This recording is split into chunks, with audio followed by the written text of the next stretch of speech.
Salam hər kəsə. Bu günlərim son günlərdə AI ilə bağlı olan təcrübələrimi paylaşmaq istəyirəm. Təcrübəmi deyəndə nə hiss keçirdiklərimi paylaşmaq istəyirəm.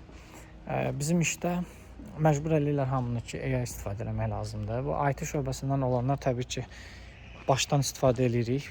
Qaçışımız yoxdur. Hətta yaxşıdır, xoşumuza gəlir, amma yəni bu müvəqqəti rahatlıqdır da, sonrası nə olacağı bəllidir. Amma digər şöbələr də məcbur eləyirlər. Artıq lazım oldu olmadı. Statistika var, nə var. Kim istifadə eləmir, onlara nə yapacaqlarını bəlli deyil, amma hamını məcbur eləşir ki, istifadə eləyin. Kim eləməyəcəksə sonra performansda falan. Hətta o performans dəyərləndirilməsində elə bir punktumuz var. AI istifadəsi ilə bağlı. Və orada səni menecer dəyərləndirir. Bu adam nə qədər istifadə edir. Bütün şöbələr istifadə edir artıq. Mən bir qaydanın hər yerə tətbiq olunmasının, hər bir sahədə, nə olur olsun, mən ona qarşıyam. Yəni, hər bir şeyə özəl yanaşma olması lazım. Mümkündürsə əgər. Yəni, bir dənə, mən deyək ki, nə bilim, o şey kimi də, yəni bir qaşıq var. Hətta spagettini də qaşıqla yeyəcəm deyə bir şey yoxdur da. Çəngəl varsa, çəngəllə yeyək də olar. Yoxdursa, qıra-qıra bitər, yeyərik spagettini yenə də qaşıqla. Amma yəni, məndə qaşıq var, elə hər yerdə də bunu istifadə edəcəm deyə bir şey yoxdur. Mən elə şeylərə inanmıram, yəni sevmirəm. Amma bizim işdə onu məcbur edirlər bu anlarda. İstəyirəm ki, biləsiniz, kimlərəsə maraqlıdırsa ki, fərqi yoxdur, hansı şöbədəsən, sən AI istifadə eləməlisin, maksimum. İndi istəyirəm ki, bu nə hiss verir? Mənim üçün təbii ki, yəni mənim fikrim şey deyil, yəni belə deyək, qanun deyil də. Mən nə hiss edirəm? Məsələn, sadə bir nümunə, menecerimə məktub yazmışam o gün, e-mail də yox, messengerdə 3 cümləlik bir fikir yazmışam buna. Bir balaca müzakirəmiz var idi, komanda daxili. Orada belə deyək də, son qərarımı yazmışam. 3 cümlədir, yəni qısa bir şeydir, mesajdır və hətta altına yazmışam ki, orada çünki biraz səmimi fikirlər lazım idi. Hətta altına ən sonda yazmışam ki, mən yəni AI istifadə olunmasına qarşı deyirəm, AI istifadə edirəm, amma istəyərdim ki, biləsən ki, menecerimə, yəni bu məktub, bu fikirlər AI filtrindən keçməyib də, yəni tam olaraq mənim belə deyək, baxışımdır bu məsələyə. Sonra nə oldu? Menecer bunu oxudu. Mənə geri dönüb. Çox qəribədir. Mənə geri dönüb, baxıram, yəni mesaj gəldi, girmişəm mesaja ki, ilahi 2 A4 vərəq mesaj yazıb. Dedim, ilahi, məni işləmə çıxardırlar, bu nədir ya? Oxuyuram, başdan oxuyuram. İçində görürüm ki, smayliklər var da, belə şeydə, şən.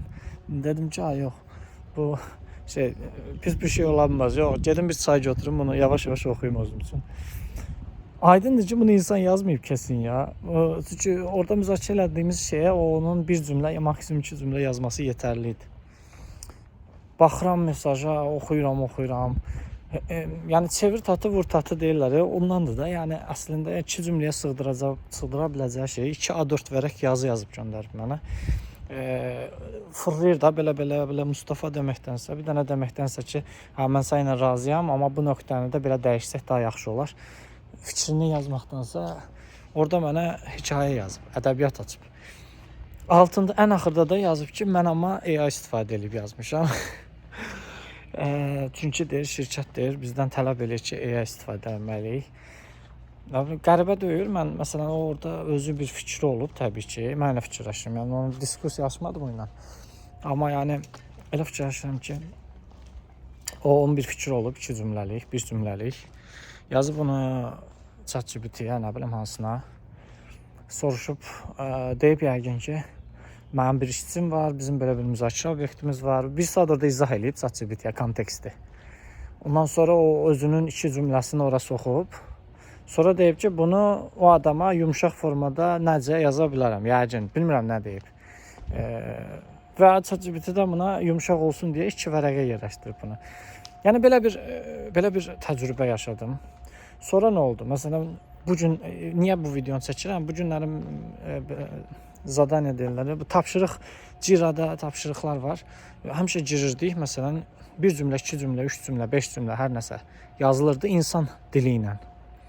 Oxuyurdun, başa düşürdün nə baş verdi. Çünki belə deyək də, yəni onu da insan yazıb da. Ola bilər ki, o insan məndən deyək ki, 1 il, 3 il, 2 il daha təcrübəlidir, daha ağıllıdır. Amma yəni enində sonunda çox da uzaq deyirik də bir-birimizdən. Yəni onun orada yazdığı fikri mən hop deyə başa düşə bilirəm ki, bu adamın dərdi nədir? Nəyi düzəltmək istəyir? Nəyi dəyişmək istəyir? Bu gün baxıram ki, yəni bu gün təzə sprint başlayıb, baxıram tapşırıqlara, ilahi. Bütün tapşırıqlara AI istifadə ediblər yəqin ki də. 3 cümlə, 2 cümləyə yazmaq əvəzinə hansı tapşırığı açırsan, bir A4 vərəq description-ı var, açıqlaması var. Oxuman lazım bu 1 A4 vərəqi. Sonra bir də oxuman lazım. Sonra bir də oxuman lazım ki, hələ birinci orada yazılanları başa düşəsən. Sonra bir də oxuyursan ki, fikirləşəsən. Yəni hara gedirik də dəqiq. Okay. İzahatı başa düşdük də nəticəmiz nədir, nəyi almaq istəyirik və s. Sonra elə bir oturub bunu həll axtarmalısan, həll eləməlisən.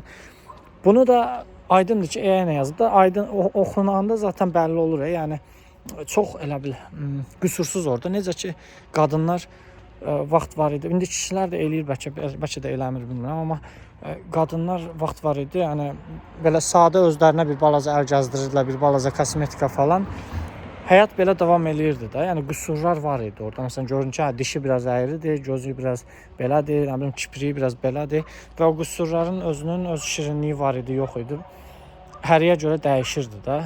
Son günlərdə, son illərdə bilmirəm, insanlar qüsursuz olmağa çalışırlar niyəsə. Yəni o dişlərə nə bilim, nə eləyirlər, vinildi, nədir?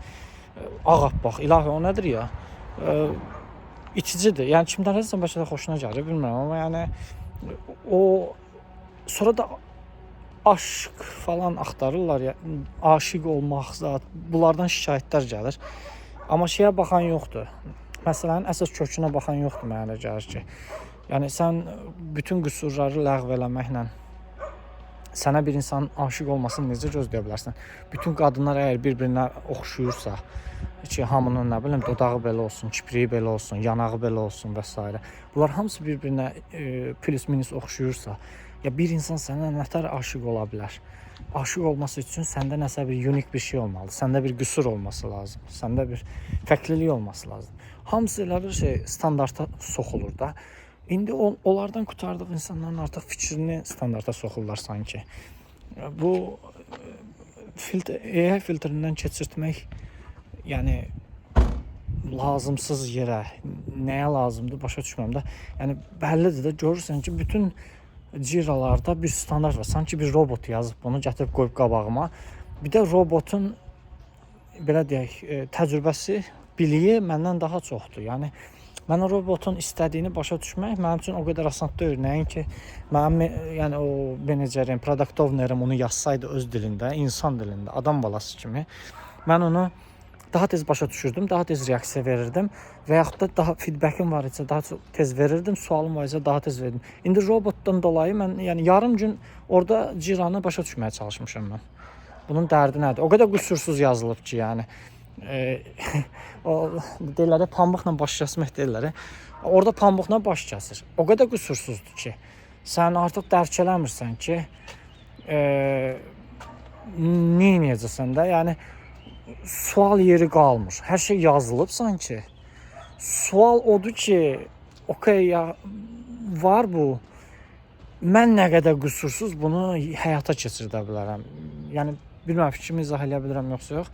Yəni tələb o qədər qüsursuzdur ki, tələb. Veriləcək həll ona yaxın düşməsi çətin məsələdir. Yəni təbii ki, funksional olacaq, işləyəcək və s. Amma adam baxır ki, bu nədir ya? Yəni bu qədər qüsursuz tələbə mən nətər cavab verim bir insan olaraq? Bu da bir qutuda məsələn. Qoyduq bunu da yanımıza digər tərəfə. Keçirik indi məsələn bizim özümüzə də, yəni biz də bir proqramist olaraq işlədirik bunu, məcburuq işlədirik.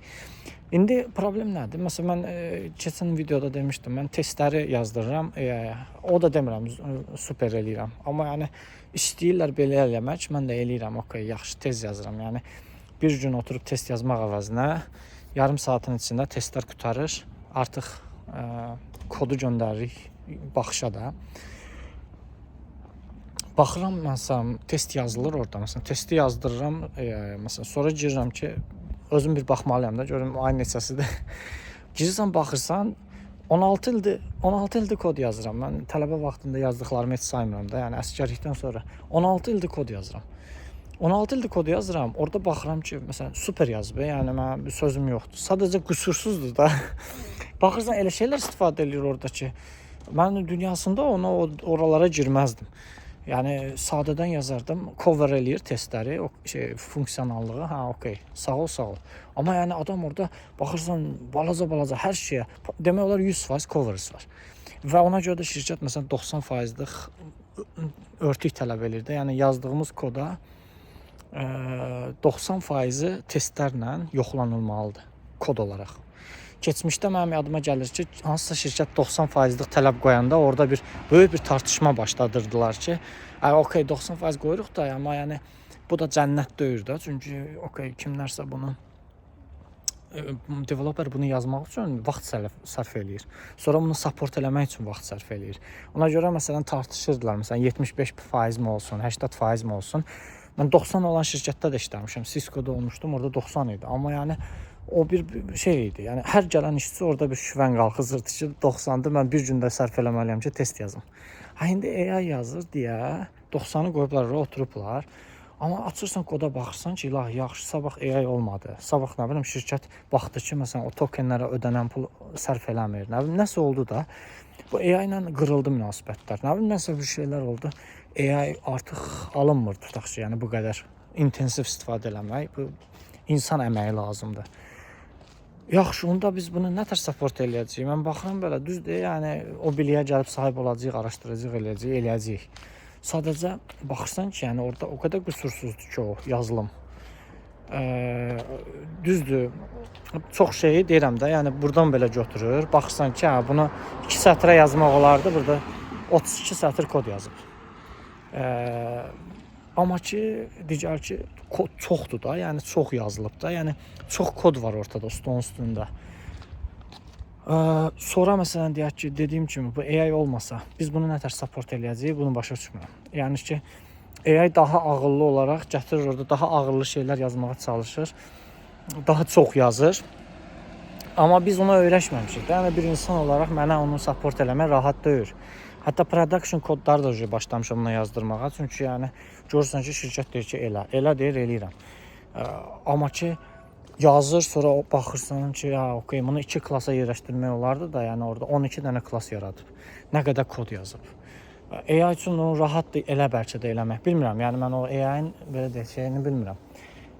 Altyapısını bilmirəm, yəni nə qədər ona niyə o qısa yoldan getmək istəmir, niyə qısa yol ona sərf eləmir, onu bilmirəm. Amma baxırsan ki, orada yazıb doldurub. Ortada heç nə yoxdur, bir dənə, nə bilim, bazadan bir dənə data götürəsən. Orada 12 dənə klas yaradıb. Buna nə tər support verəcəyik, bu böyük bir sualdır mənim üçün. Əgər AI olmayacaqsa sorular. Digər tərəfdən də, hətta AI olsa belə, insan əməyi həmişə deyəndə hələ ki elə görsən ki, lazımdır. Çünki çox yerdə orada bir də görsən, məsələn, bir şey istəyirsən, bilmirəm, ya nə bilim, mən başa sala bilmirəm, ola bilər. Fırlayır, eyni şeyi deyir. İzah eləyirsən ki, olmur belə, belə olsa belə olacaq. İzah eləyirsən, deyir, hə düz deyirsən, fırlayır yenə eyni şeyi deyir, biraz başqa formada. Baxırsan ki, elə bil orada o yoxdur da, o bilik onda yoxdur sanki. Ki, belə bir şey eləmək olar, daha sadə. İndi bilmirəm, məsələn deyək ki, bu kodu support eləmək indiki formada hətta çətindir belə. Amma fikirləşək ki, məsələn, junior falan götürmürlər də, yəni yeni developerlər götürmək istəmirlər işə. Deyirlər ki, AI var, junior lazım deyir, regular senior olsun. Seniorlar, nə bilim, texlid olsun, nə bilim, texlidlər arxitekt olsun, nə bilim, nə olsun. Belə hamıya əlavə yük verirlər məsələn. Ki, okey də, da senior, okey, senior idin, nə vaxt lazım idin ki, high quality kod olsun, o olsun, bu olsun. Artıq elə deyil. Devir dəyişdi. Sən artıq senior olaraq hər şey eləməlisən. Çünki sənin eləyəcəyi zaten AI eləyir. Ona görə bizi yükləyirlər məsələn, arxitekt, staff, elə bir seniordan staffı gözləyirlər. Durduq yerdə, bir günün içində. Okey, və junioru istəmirlər artıq. Və yaxşı 5 il sonra bu junior olmasa indi 5 il sonra, nə bilim 8 il sonra, 6 il sonra hər nəsə. Bu senioru biz hardan alacağıq? Bu özü yetişmir də, bu panikdə yetişmir. Bunu kimlərsə götürməlidir, kimlərsə buna əsəb xərcləməlidir şirkətlər. Digər developerlər onlara əsəb xərcləməlidir, başa salmalıdır da, yəni ki, yəni belə olmur. Bizi də başa salıblar da, belə deyək. Və yaxşı, bu nətər olacaq? Heç kim istəmir. Heç kim, hamı deyir ki, başa düşürəm, onlar üçün, hamı üçün biznesdir. Bu gün pul gəlsin, yəni daha çox pul gəlsin, ayaqlaşaq. Prosto sadəcə olaraq. Sadəcə olaraq mənim üçün sualdır, böyük bir sualdır. İngiliscə deyirlər, what's next? Sonra nə olacaq? Yaxşı, bu götürmədik, 5 il sonra lazımdır axı. Yəni hələ ki elə görsənir, bəlkə də lazım olmayacaq. Yəni senior da lazım olmayacaq. O da ola bilər. Amma yəni ən az arxitekt lazım olacaq. Hansısa bir nöqtədə insan interaksiyonu lazımdır o şeyə. Və bu insan interaksiyonu olması üçün, insan ora əl qoyması üçün yerdən çıxmayacaq da. Bu biz də qocalacağıq, gedəcəyik, nə bilim. Məsələn, mən mümkün olsa mən özümə bir normal iş tapsam, mən IT-dən gedərdim yəni. Sevə-sevə. Yaşım o yaş deyir sanki. Baxırsan orada 6-7 yaş məndən cavanlar məndən daha yaxşı şeylər təklif edirlər. Yəni kod olaraq. Düzdür, onların da öz minusu var. Onlar elə bil nə işləməz, onu elə bil sanki görmürlər. Amma ki daha sürətlidirlər da. Yəni baxırsan məsələn, bir günə onların elədiyini mən 2 günə eləyirəm. Yəni imkan olsa IT-dən gedərdim də, yəni amma hamı kimlərsə pensiya çıxacaq, kimlərsə nə bilim başqa sahəyə keçəcək və s. Bu şeylər bitəcək. Sonra əgər biz burada junior yetişdirmiriksə, bu qədər kod yazılır, fikirləşin də, daha çox kod yazılır. Nəinki, məsələn deyək ki, əvvəl bəlkə də 1 ilə yazılacaq kod indi dünya üzrə də 1 aya yazılır bəlkə də. Bilmirəm, məsələn, bəlkə də 1 həftəyə yazılır. Bəlkə də ay yarıma, fərq eləməz. Amma yəni qat-qat sürətli daha çox kod yazılır. Və bu qədər kodu support eləmək üçün daha çox proqramist lazımdır. Əgər AI baş eləyənməyəcəksə öz yazdığı kodla. Birincisi o qədər developer indi yoxdur. Bir də üstünə gəl, yetişdirmirik. Yəni gələcəyə baxmırıq da. Daha çox kod, daha çox proqramist. Əgər bu teori doğru olsa, daha yaxşı ya kimlərsə bu branşda qalacaqsa, bu sahədə qalacaqsa, daha yaxşı pul qazanmaq şansı var. Ona nəyə görə? Ona görə ki, bir nöqtədə tələb arta bilər. Çünki AI ilə nəsə bir şeylər olacaqsa əgər, tələb artacaqsa əgər, çünki məntiqlidir də, daha çox kod yazılır. Yəni hara baxırsan kod axır. Yəni artıq kodu bilməyən də nəsə sayt yazır, nə edir? Bir nöqtədə bu şeylərə support lazımdır. Yəni ciddi problemlər orada çıxacaq. Çıxanda başı çıxan adam lazımdır ki, bu gəlsin, burada nəsə kömək eləsin. Əgər bu doğru olsa, məsələn, bu proqramistlərin dövranı bir də qayıdıb, fırlanıb, bir də gəlməsi lazım. Necə ki, illərcə bizi əl üstündə tuturdular, indi bizi işə götürmürlər. Əgər bu teori doğru olsa, məntiqlidir ki, bizi yenidən deyirək, əfsanə qayıtdı. Əfsanə qayıda bilər yenidən. Amma yəni bu doğru olmaya da bilər. Yəni biz ümumiyyətlə lazım olmaya bilərik. Yəni bu da ola bilər. Yəni hər iki case ola bilər. Sadəcə istədim ki, son günlərdə nə baş verir, nə hiss edirəm daha doğrusu. İşdə nə görürəm, sizlərlə paylaşım. Belə, bu qədər məndən. Uzun-uzun. Hər kəsə təşəkkür, hər kəsə uğurlar. İnşallah ki, hər şey yaxşı olar. Ümidi ilə. Sağ olun.